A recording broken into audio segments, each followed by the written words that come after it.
પ્રશ્ન 1. નીચેના વિકલ્પોમાંથી સાચો વિકલ્પ પસંદ કરીને લખો. 1. ગોવાલમાં ગિરધર કેવા શોભી રહ્યા છે? એ. હળધર જેવા. બી. તારામંડળમાં ચંદ્ર જેવા. સી. સોનામાં જડેલા હીરા જેવા. ડી. ઉપરના બી અને સી બંને જેવા. જવાબ ડી. ઉપરના બી અને સી બંને જેવા. હરિહળધરનો વીરો એટલે એ. ખેડૂતનો ભાઈ. બી. હળ ધારણ કરનારમાં હીરો. સી. બલદેવજીના ભાઈ. ડી. હરિએ વીરની માફક હળ ધારણ કર્યું છે. જવાબ સી. બલદેવજીના ભાઈ. 3. ભગવાન શ્રી કૃષ્ણે એ. લાલ રંગના વસ્ત્રો પહેર્યા છે. બી. પીળા રંગના વસ્ત્રો પહેર્યા છે. સી. હાથમાં મોરપીંછ ધારણ કર્યું છે. ડી. કાનમાં કુંડળ પહેર્યું છે. જવાબ બી. પીળા રંગના વસ્ત્રો પહેર્યા છે. 4. શ્રી કૃષ્ણની શોભા જોઈને નરસિંહ મહેતા એ. દુઃખી થાય છે. બી. કલ્પાત કરે છે. સી. ભાવમુક્ત બની ગયા છે. ડી. હરખ પામી રહ્યા છે. જવાબ ડી. હરખ પામી રહ્યા છે. પ્રશ્ન 2. નીચેના પ્રશ્નોના 2-3 વાક્યોમાં ઉત્તર લખો. 1.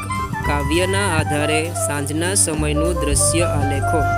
જવાબ સાંજના સમયે શ્રી કૃષ્ણની આગળ ગૌધન અને પાછળ ગોવાળોનું ટોળું છે.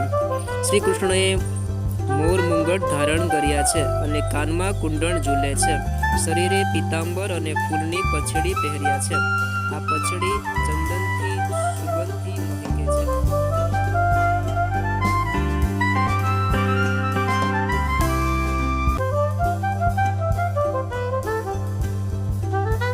નરસિંહ મહેતા હરખાય છે કારણ કે. જવાબ નરસિંહ મહેતાના હૃદયમાં શ્રી કૃષ્ણનું રૂપ વસી ગયું છે. શ્રી કૃષ્ણએ એમને ભેટ્યા અને તેઓ તનમનથી શ્રી કૃષ્ણના મુખ પર વારી ગયા.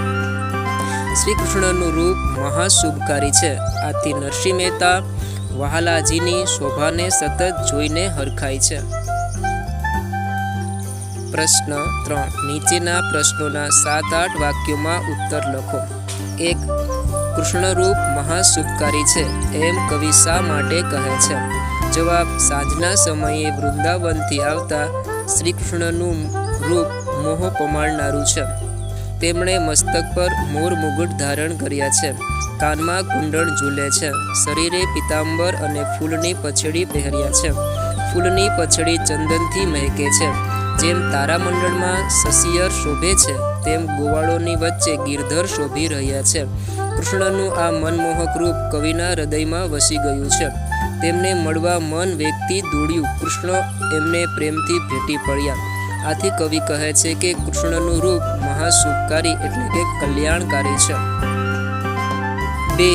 કવિના મનમાં કોણ મોહ ઉપજાવે છે? જવાબ સાંજના સમયે વૃંદાવનથી આવતા શ્રી કૃષ્ણએ મસ્તક પર મોર મુંગટ ધારણ કર્યા છે. એમના કાનમાં કુંડળ ઝૂલે છે. શરીરે પીતાંબર અને ફૂલની પછડી પહેર્યા છે. ફૂલની પછડી ચંદનથી સુગંધથી મહેકે છે. જેમ તારામંડળમાં ચંદ્ર શોભે, સુવર્ણના અલંકારમાં જડેલો હીરો ઝગમગે, એમ ગોવાળોના વૃંદની વચ્ચે ગિરધર શોભી રહ્યા છે. શ્રી કૃષ્ણનું આ રૂપ કવિના હૃદયમાં વસી ગયું છે એટલે કે કવિના મનમાં શ્રી કૃષ્ણ મોહ ઉપજાવે છે.